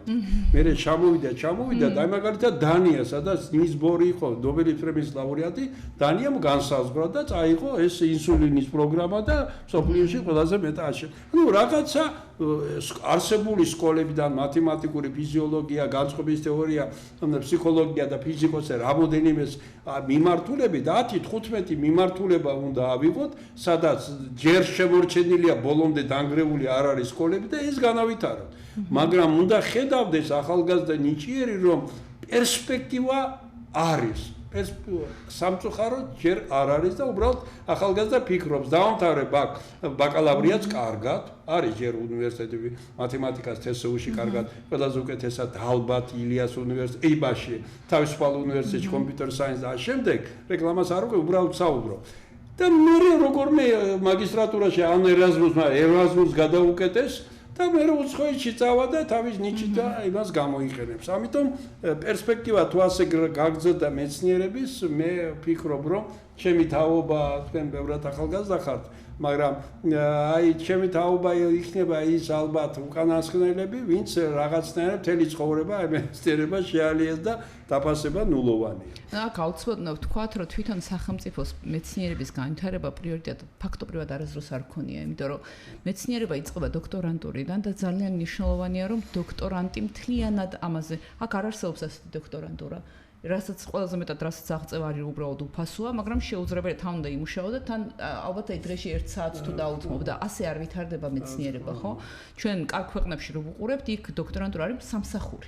მაგის გარდა პარალელურად ფაქტობრივად ვერაფერს ვერ აკეთებ და მთლიანად ხარ ჩართული, ხო, ამაში და სინამდვილეში ახლა ის რუსთავის ფონდის გრანტებიც არაფერი არ იყო იმისთვის, რომ მაგალითად მეცნიერებისთვის თავი გადაედო ადამიანს და თან არ მოიგებ, არ მოიგებ ძალიან ცოტა გრანტები, ხო? ანუ სინამდვილეში რაც ვითარდებოდა და ფაქტია რომ რაღაცები ვითარდება, ხო? აი ლუგარი ჩვენ რომ იმის დროს, ჩვენ რომ კოვიდის დროს ძალიან სწრაფად ავყევით ამას და გავაგზავნეთ ეს შტამები და ვიცოდით რა სიტუაციაა ქვეყანაში და რა ხდება, ეს იყო მთლიანად ამ ბიოქიმიის პროფესორების, მკვლევარების დამსახურება, ხო, რომელიც მათ შორის ილიას უნივერსიტეტშიც გაიზარდნენ. და რაც ვითარდებოდა მეცნიერებაში, ყველაფერი ვითარდებოდა უცხოეთის და უცხოური პროგრამებით. ანუ ერაზმუსთან ერთობლივი პროგრამებით, ჰორაიზონის პროგრამებით, კიდევ სხვადასხვა ორგანიზაციებთან თანამშრომლობით და ახლა ეს ყველაფერი რომ რთულდება და სახელმწიფო მე არ ვიცი საიდან მოიტანს ფულს. საიდან მოიტანს იმის ფულს, რომ ამაში ჩადოს. ამ დროს სულ ვიძახით, რომ ინოვაციებს ვავითარებთ, აგერ სან-ფრანცისკოში საკონსულომ გახსნა ინოვაციების ჰაბი დაარქვა, მაგრამ დიდი სივრცე გახსნა, რომლის გამოყენება შეუძლიათ სტარტაპებს, საიდან გაჩნდება მაღალტექნოლოგიური სტარტაპები, შენ თუ მეცნიერება არ გაქვს. აი დეკემბერში თქვენთვის საინტერესო იქნება ბატონო თემურ, დეკემბერში ვიყავი კვანტური ტექნოლოგიების კონფერენციაზე და მეც რაღაცნაირად კარგად აი ამ პოლიტიკური მდგომარეობების გამო რაღაცა ბოლო წელი ვერ მივყვებოდი კარგად ამ ტექნოლოგიურ განვითარებას და უცებ სახტად დავრჩი, რომ აი ერთ წელიწადში უკვე გაზრდილი იყო ძალიან ეს სფერო, იმიტომ რომ უკვე სამომხმარებლო მიმართულებაში გადადის, უკვე ბევრი ვთქვათ, ფინანსური მიმართულებით ოპტიმიზაციის ამოცანებში თუ იმაში გამოიყენება და ყველა საინტერესო რა იყო ოღონდ, რომ სტარტაპები, რომლებიც წარმოდგენილი იყვნენ, ყველა იყო ფიზიკის ან მათემატიკის პროფესორების მიერ დაფუძნებული და 3-4 წლის სტარტაპებს ჰქონდათ ინვესტიციები მოგროვებული 50 მილიონი, 200 მილიონი, 300 მილიონი და ყველა იყო მართლა 60-70 წლის ფიზიკის პროფესორების და მათემატიკის პროფესორების მიერ დაფუძნებული სტარტაპები, იმიტომ რომ იგივე ბიოტექნოლოგიები ყველა საფუძველი არის ხოლმე უნივერსიტეტში, საუნივერსიტეტო სპინოფით არის და შეუძლებელია ეს ზემოდან რამდენი ფულიც არ უნდა ჩაყარო, ესე ვერ ერის ინოვაციებს ასე ვერ განავითარებ და რაც უკვე არის განვითარებული, ფაქტობრივად ამას ვანადგურებთ. ქალბატონ ანა, კიდევ რადგან თქვენ შეეხეთ, მეც სულ მაინტერესებთ. ახლა მე ნახე, ესე იგი, აი აბიტურიენტების, ვთქვათ, ჩინეთში, ახლა ვიცით რომ მიმართულებით ვითარდება და ჩინეთში დაახლოებით ესე ყოფილა, დაახლოებით 20% მიდის ეგრეთ წოდებული სამეცნიერო ხარჯით, საინჟინროს 20, მედიცინა კიდევ, ჰუმანიტარულზე მიდის სულ 20%, დანარჩენი ის არის. ჩინეთმა მიაღწია დიდ წარმატებებს განსაკუთრებით საინჟინრო მიმართულებით, მაგრამ თქვენ პიროვნება, რომელიც ახლა საქართველოს გასაგებია, მაგრამ ამერიკაში ბრძანდებით და იცით ეს ყველაფერი, თქვენი მეუღლე იქ მუშაობს, თქვენ მუშაობთ, კონტაქტები გაქვთ და ასევე ჩინეთში მე მახსოვს თქვენ კონფერენციებზე დადიხარ. მე რატომღაც ვფიქრობ, რომ აი მაღალი ტექნოლოგიების მაღალი სიზუსტის ტექნოლოგიებში რომ მოხდეს გარღვევა,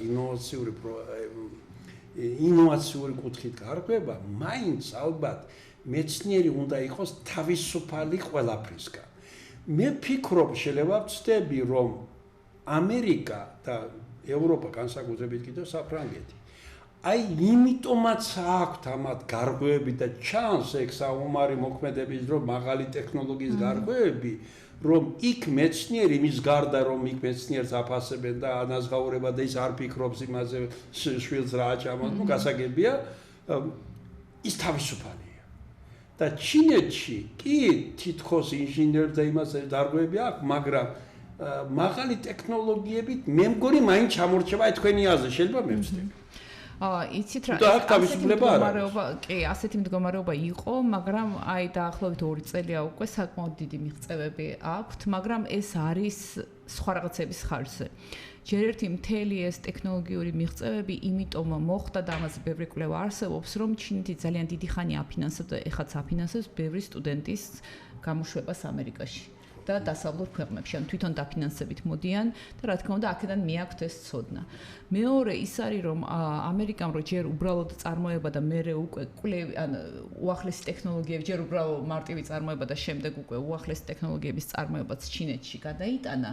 ჩიპები იქნებოდა თუ ვთქვათ, აი მაგალითად Apple-ის ისინი ტელეფონები მთლიანად იქი წარმოება, ხო? აქედან რა თქმა უნდა დიზაინი, ყველაფერი პროტოტიპი აქედან მიდის, მაგრამ საბოლოოდ იქი წარმოება. შედარებით იაფი მუშახელი. ხო, რა თქმა უნდა და ამანაც განაპირობა ის რომ იქ უკვე ცოდნა დაგროვდა და იმის გამო რომ ეს არის ძალიან დიდი ქვეყანა, აი მე მაგალითად 2019-ში ვიყავი ერთ-ერთ ტექნოპარკში და რაღაცა ისე მომხვდა გულზე რომ მიმოვიხედე, თან ერთ-ერთი ქალაქის ერთ ტექნოპარკში ვიყავი და რომ მიმოვიხედე ძალიან ბევრი სტარტაპი მუშაობდა დრონებზე. და თან ამათ ერთ ტექნოპარკში რომ მუშაობენ, აუცივალდებულება აქვს რომ ერთმანეთს გაუზიარონ ეს ცოდნა და ეხა ერთი და იგივე თემაზე 100 გუნდს რომ ამუშავებ და ამაში შენ დიდ ინვესტიციას დებ, იქ ცხადია რომ რაღაცა შედეგზე აუცილებლად გახვალ.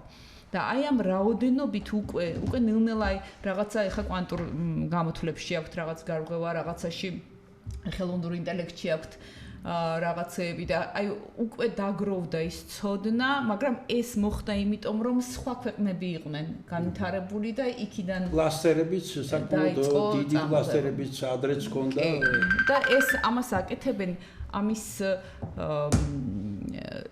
სახელმწიფო დებს ძალიან დიდ ინვესტიციას. ერთი პერიოდი სტარტაპებში დებდნენ, მაგალითად მასწავლებელი რო იწყებდა სტარტაპს ან ლექტორი რო იწყებდა, მაშინაც თუ აძლევდნენ ფულს ძალიან დიდ ფულს დებენ ასევე სხვა ქვეყნებიდან მოზიდვაში. მაგალითად ამერიკიდან რომ აი კარგი ხარისხის ინჟინერი ან პროფესორი მოიზიდონ და ახლობთ ორჯერ მეც უხდიან ვიდრე ამერიკაში. ხო. გადაუხდიდნენ, რომ ეს ქვეყანაში მოვიდეს ეს ცოდნა, ამაშიც ძალიან დიდ ინვესტიციას დებენ და სავარაუდოდ იმითი რომ ამდენი რაოდენობა, იმითი თან შეიძლება მაღალ ტექნოლოგიებში გაუსწრონ ამერიკას. სავარაუდოდ გაუსწრებენ. სავარაუდოდ გაუსწრებენ. იმიტომ რომ ყველაფერი რაოდენობა ძალიან ბევრს ნიშნავს. უბრალოდ მე მაინც რას ვფიქრობდი, ქალბატონ ნანა, ეს მესმის რომ ისე სხვადასხვა იქ არა მარტო ამერიკიდან რუსები ახლა ჩვენ პოლიტიკა არ მოგვწევთ ჩვენი ხალხისა და იწვევენ და ორჯერ მეც უხდიან რომ მითხრა პროფესორი რამოდენიმე ხაბაროვსკი და იმ და ამაში. მაგრამ ესე იგი პრინციპში აქ მე რა თქვი რომ იქ ახლა პროფესორი მაინც პოლიტიკური მებში ახლა თავის აზრს გამოთქვამს ახლა ჩინეთი, მაგრამ შეიძლება გარღვევა მოხდეს. უბრალოდ ჩვენ მე დოქტორანტთან ერთად გია ფოჩხუასთან გვაქვს მოდელი, რომელიც სტატია გამოქვეყნდა ინფაფაქტორია ჟურნალში, ბიპოლარული მოწყობა და იქ სხვადასხვა ჩვენ ესეთი დინამიკიდან ვარაუდობთ, რომ დადგება ესა მომენტი, შეიძლება დადგეს, რომ ჩინეთმა შიდა ეროვნული პროდუქტით გაუსწროს ამერიკა. ჯერ უკანა 25 და 18%. ახლა ქალბატონ ნანა, ჩვენ დარჩა რამოდენიმე წუთი. მე მინდა აი ესეთი შეკითხვა შემოგცეთ. მე ვიცი, რომ თქვენ მუშაობთ ძალიან კარგ უნივერსიტეტში, რომელსაც მე პატივცემ და მეგობრები მყავს, ეს არის საქართველოს უნივერსიტეტი. თუ ეს ეგრეთ წოდებული რეფორმა ხელისუფლება ადმინისტრაციული წესით მაინც განახორციელა სახელმწიფო უნივერსიტეტებში, მაშინ რა ბედიელით მერე კერძო უნივერსიტეტს, მაგალითად თავისუფალ უნივერსიტეტს, იცით, საქართველოს უნივერსიტეტს კერძალით და კავკასიის უნივერსიტეტებს. აი კერძოს, ეს მეორე ეტაპია, მაგრამ თუ აქ ესე იგი კულტურულად მოგუდეს ყველაფერი, იქ რა ელოდებათ მათ ამ განსაკუთრებით სამუნივერსიტეტს. კერძოსაც უკვე შეეხო ხო რეფორმა იმ თვალსაზრისით, რომ კერძოებსაც იგივე მოთხოვეს 3 წლიან პროგრამებზე მოთხოვეს გადასვლა, თან ესეთი დაჩქარებული წესით 1 მაისამდე უნდა წარადგინონ. ამ დროს, როდესაც ჩვენ როგორც ექსპერტები მივდიოდით ხოლმე აგრე პროგრამების აკრედიტაციაზე, ზუსტად იმას ვიკლებდით, რომ გუშინ ხوار დაიწყო უნივერსიტეტმა ამ პროგრამაზე მუშაობა და მართლა ერთი წელი თუ მუშაობს და ყველა დაინტერესებული პირი თუ ყავდა ჩართული ამ პროგრამის შემუშავებაში, მათ შორის დამსაქმებლები, შრომის ბაზრის კვლევას რამდენად ემთხვევა, ჩვენ რეალურ კვლევას ვატარებდით და არა იმას, რაც კვლევა და წარმოგვიდგინა კობახიძემ. და ამას ვაკეთებდით. ზუსტად აი ახლა უცებ ხარისხის ცენტრმა განაცხადა, რომ აი 2 თვეში თუ 1 თვეში თქვენ უნდა შეცვალოთ პროგრამები, გადაიყვანოთ 3 წლიანზე ბაკალავრი და კერძოებსაც იგივე მოთხოვნა აქვთ.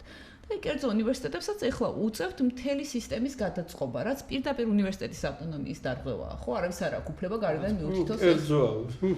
მაგრამ ეს უწევთ. ეს ნიშნავს და ამის უფლება რომ მისცა კერძო უნივერსიტეტებმა, რომ მისცეს ამის უფლება განათლების სამინისტროს და მთავრობას, ეს ნიშნავს, რომ ბერკეტიც მისცეს. იმიტომ რომ ჩვენ ეს დიქტატურებიდან ვიცით, დიქტატურების ისტორიიდან. როგორც კი შენ ერთ ბერკეტს ერთ ჯგუფზე გამოაყენებინებ, ის აუცილებლად ეცდება ამ ბერკეტის გამოყენებას სხვა ჯგუფებსაც. ამიტომ პირველივე არ უნდა დაუთმო. როგორც კი უთმობ, მე ეს სივრცე ძალიან დიდი ხდება. და მე ძალიან მეშინია მაგალითად იმისი, რომ გადავლენ კერძო უნივერსიტეტებზეც.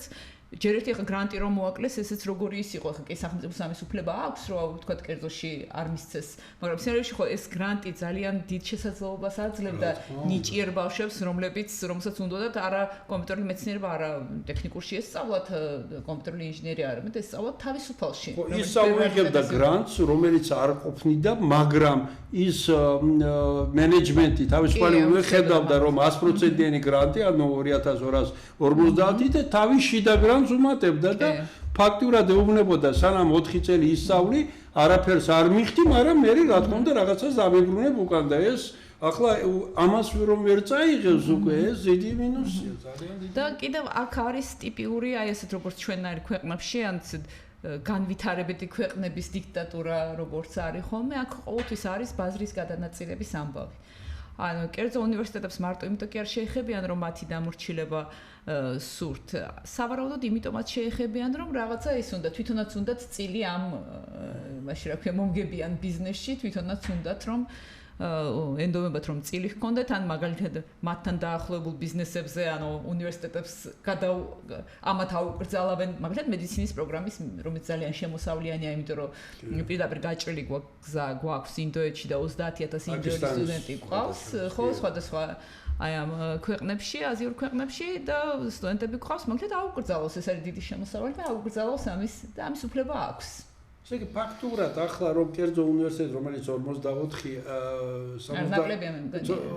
აქ 19 და იქ 45-ია პირიქით 64-ია სულ და ეს 45 ფიქრობენ ყველა თავი კუჩი გვაქვს, მაგრამ რეალურად ესე არ არის და აქ ძირითადი დარტყმა მე წავა თავისუფალ უნივერსიტეტზე, საქართველოს უნივერსიტეტში მე ასე ვფიქრობ, იმიტომ რომ თავისუფალი აზრი იქ არის, ძალიან პროგრესიული კაცია თავისუფალი უნივერსიტეტის რექტორი. მე მას მომისმენია მის ძალიან კარგადაა განწყობილი აი ზუსტ მეცნიერების მიმართ, მათემატიკა, კომპიუტერი აშენდა შემდეგ და ნუ მე ასევე იქ კარგი პიროვნებები არიან, ლიდერები თავის პროგრამით, სერგო ცირამოასხვებია შემდეგ და ვითარდება ეს უნივერსიტეტი, კარგად ვითარდება, თავისუფალი აზრის არის მეცნიერებაში წამყვანი შემდეგ და ამიტომ ახლა ჩვენ არ უნდა შევხედოთ, ჩვენ არ უნდა ვებრძოლოთ უნივერსიტეტს. თუ ჩვენ გვინდა საქართველოში როგორც ქვეყანა გავიდეს, ვთქვათ, ესე იგი მსოფლიო ასპარეზზე, ჩვენ გვაქვს თავარი კაპიტალი. ახლა გასაგებია, სუფთა წყალი გვაქვს, მაგრამ ის მოპოვებაც არა, გარეთ არავინ არ გაგატანიებს საფრანგეთს და იტალიას შემდეგ, მაგრამ კაპიტალი ეს არის ჩვენი ინტელექტი და ნიჭი. თუ ესეც ამას არა და კი ბატონო, მაშინ დარჩება ეს კულინარია, სპორტი და ესე, ამაში ძალიან დაბოლშემოსავლიანია და ტურიზმი, რომელიც რაღაც ის გონია. მექსიკას აქვს ფანტასტიკური ტურიზმი. ამერიკიდან მარტივია და ხშირად ჩავდივართ ხოლმე და ისეთი არაჩვეულებრივი ის აქვს ასეთი კორპუსებით კი არ არის დახუნძული როგორც ბათუმში სანაპიროები, არაჩვეულებრივი, მაგრამ მექსიკაში რა მდგომარეობაა, კარგად ხედავთ თან. და ესტონეთს რა ვიცი რა აქვს ანახავი, მაგრამ გადასარევად ცხოვრობს, ხო? დღეს მართლა და ეს ინტელექტუალური რესურსი გვაქვს მართლა ძალიან დიდი, იმიტომ რომ მე აქ ბევრ პროგრამას ვაკეთებ ხოლმე მოსწავლეებისთვის და სტუდენტებისთვის უკვე 2017-დან და სულ ვცდილობ რომ ეს ქართველები, რომლებიც წამყვან უნივერსიტეტებში მუშაობენ, წამყვან კომპანიებში მუშაობენ, შევახვედრო უცხოეთში, შევახვედრო ხოლმე ამ ქართულ სტუდენტებს ან მოსწავლეებს და რაღაცა ბაზა დამიგროვდა უკვე. ესე იგი, ფაქტობრივად სადაც ამ სილიკონის ველზეც მე მგონი კომპანია არ დარჩა ცნობილი, რომელშიც ერთი ქართველი მაინც არ მუშაობს. და სტენფორდში ერთი ქართველი, არა, რამდენიმე ქართველი გვყავს უკვე სტენფორდში, მაგრამ ერთი მკვლევარი გვყავს ნეირომეცნიერების მიმართულებით და არაჩვეულებრივ რაღაცებს, ძალიან საინტერესო რაღაცებს იკვლევს. მეორე ფიზიკოსი გვყავს ბერკლიში. სულ სადაც ვხედავ ამ ადამიანებს, ექიმები გვყავს გადასარევი, ეს ნიშნავს, რომ ეს ადამიანები როგორც კი სწორ სისტემაში მოხვდნენ. მაშინათვე მათი პოტენციალი აყვავდა, ხო, მათი პოტენციალი იქნა გამოყენებული ძალიან კარგად და ჩვენ ესეც ძალიან პრობლემური გვაქვს. საერთოდ ამდენი წელია ხო ესეთი ისა გვაქვს ტვინის გადინება და სახელმწიფომ არაფერი არ შეიმუშავა იმისთვის, რომ ამ ხალხის ცოდნა გამოიყენოს. დაბრუნება ხო არ არის აუცილებელი, მაგალითად ჩვენ გვყავს ძალიან კარგი ბიჭი დათო ნოზაძე ქუთაისელი, რომელიც ცისკოში უკვე ის არის principal engineer, ანუ არ ვიცი ქართულად როგორ ვთქვა, მაგრამ საკმაოდ მაღალი ის არის ამ principal engineer-ის მიღწევა საკმაოდ რთულია ხოლმე და წამყვანი შეგვიძლია ვთქვათ, ხო, იმიტომ რომ ჯერ senior-ია და მე არის principal და მან იმდენი მოახერხა, რომ საქართველოში კვლევითი ჯგუფი შექმნა და 22 ადამიანი საქართველოდან მუშაობს ცისკოს უახლესი, მაღალ სიჩქარიანი რუტერების და ჩიპების განვითარებაზე. ანუ ეს ერთმა ადამიანმა მოახერხა ეს რომ ეს რესურსები ისეთ კოლ ცენტრებში რთავენ ახალგაზრდებს იმის ნაცვლად რომ საქმეში ეს ხო არის შესაძლებელი. ანუ დამთავრებას რომ ჭკუა კონდეს და მართლა განვითარება უნდადეს. ამას ყველა კონფერენციაზე ვლაპარაკობ ხოლმე და მათ შორის მთავრობის წევრებიც რომ სხდარან ისეთ კონფერენციებზე. მithქვამს რომ ეს არის ჩვენი განვითარების გზა. რამე ინიციატივა იცით რა შეცეს ადამიანები გამოიყენეს. არაფერი, აბსოლუტურად არაფერი. და ეს არის რომ ვერც ვიყენებთ ამ ადამიანებს და ეს ადამიანები რომ წავლენ ძალიან სუსტები დავრჩებით. ჩვენი პოტენციალი რომელიც არის ინოვაციებში, რომელიც არის ამ ცოდნის შექმნაში და განვითარებაში, ჩვენ დავრჩებით ძალიან სუსტები. ისე მენიშნა ეს 1691 პროგრამისტი გვჭირდებაო შემდეგი 5 წლის განმავლობაში. როდესაც ხო წარმოუდგენელი ამბავი საერთოდ პროგრამისტი ვიღა იყენებს, ხო, იმიტომ რომ ეს თვითონ ეს პროგრამირების და კომპიუტერული მეცნიერების და ტექნოლოგიების მიმართულებით დაიყო ძალიან ძველი. და მით უმეტეს როგორ იცი შენ ახლა, როდესაც მსოფლიო იმაზე ფიქრობს, რომ უი რა კაი ყოფილა ფიზიკის განვითარებაო და არიქა კვანტური ტექნოლოგიები და კვანტური გამოთვლები დავამატო როგორც სამაგისტრო, შეგვიძლია შეადაროთ რამდენი იყო ამერიკაში მაგალითად 3 წლის წინ და ეხლა რამდენი არის და ჩვენ ვამბობთ 1691 პროგრამისტი გვჭირდება შემდეგი 5 წლის განმავლობაში და ამ შრომის ბაზრის კვლევაში აბსოლუტურად არ არის განვითარებული, გათვალისწინებული უცხოეთის ტენდენციები, ხო?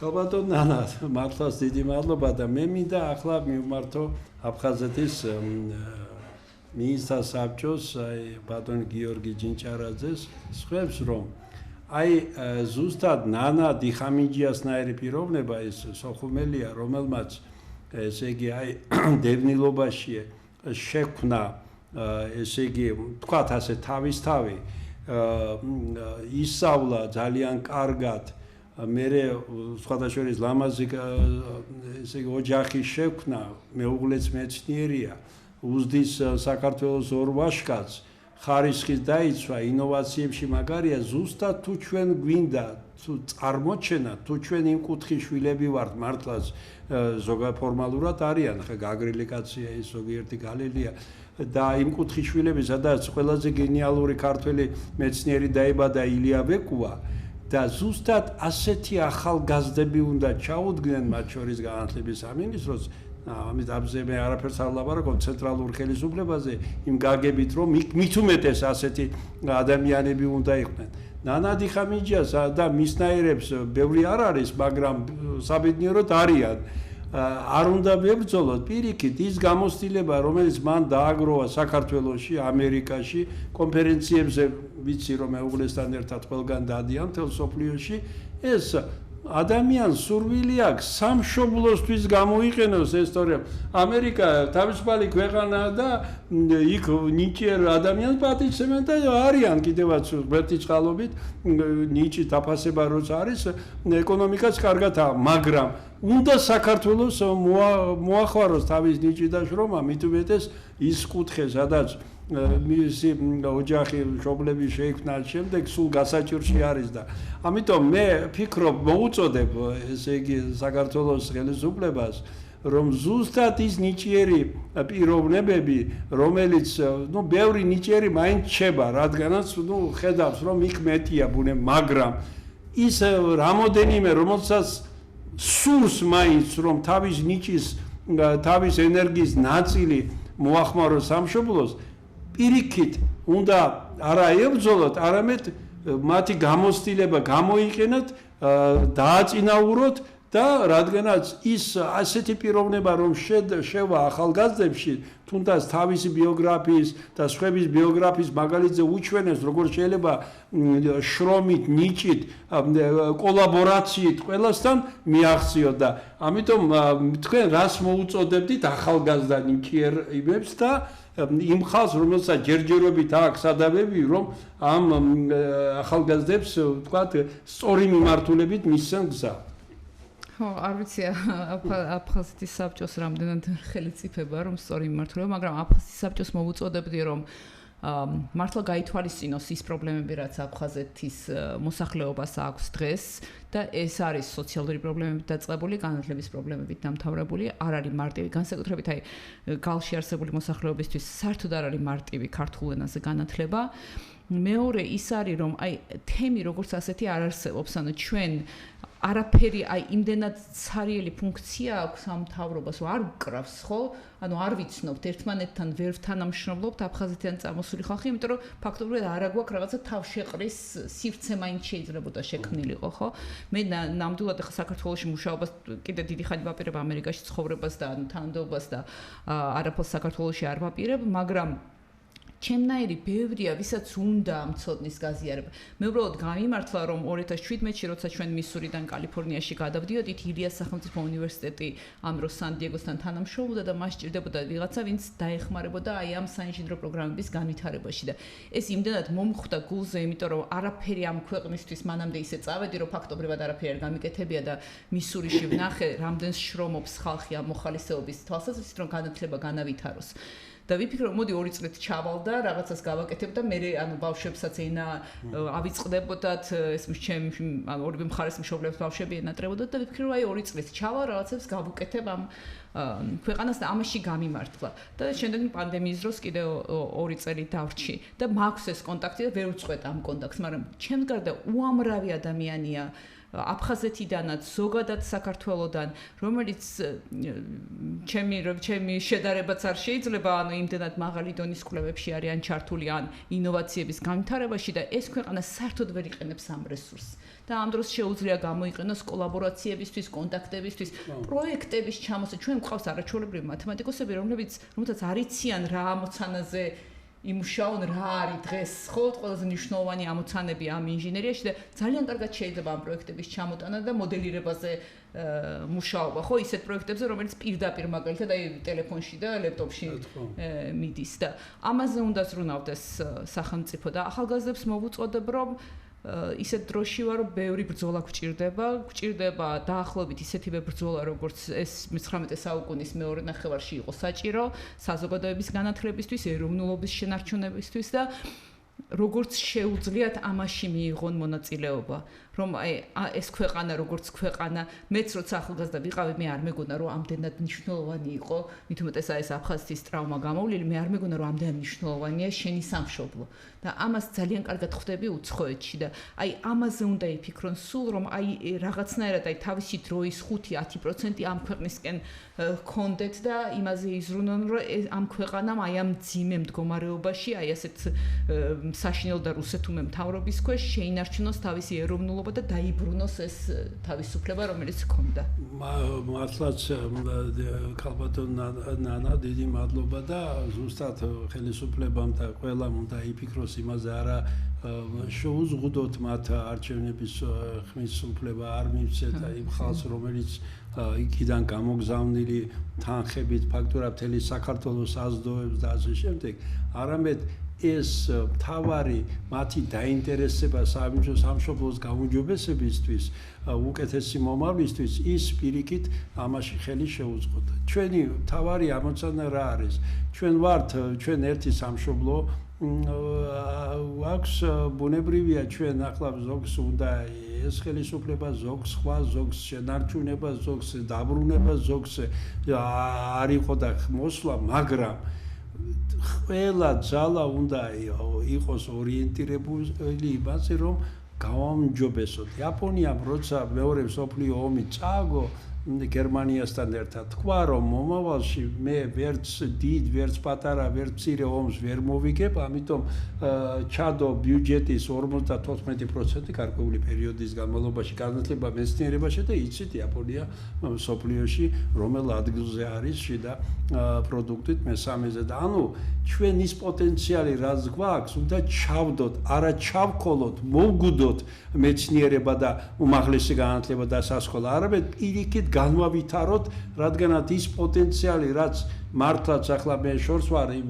პიროვნებისგან, რომელიც რაღაცა თეორიების ქმნიდა ეგრეთ წოდებული მეცნიერისგან, მაგრამ ქართველებს გაგვაჩნია ნიჭი, სწორი მართვის და სწორი დამისამართების პირობებში საქართველოს შეუძლია სწორი მენეჯმენტით, სწორი განათლებაში და მეცნიერებაში, ანუ უწყვეტ ჯავში, სკოლამდელი, საშუალო, უმაღლესი მეცნიერება სწორი მართვის პირობებში ესე იგი მართლაც მიაღწიოს დიდ შედეგებს და თავისი ლამაზი პატარა, მაგრამ ლამაზი ადგილი დავიკავოთ სოფლიოს რუკაზე.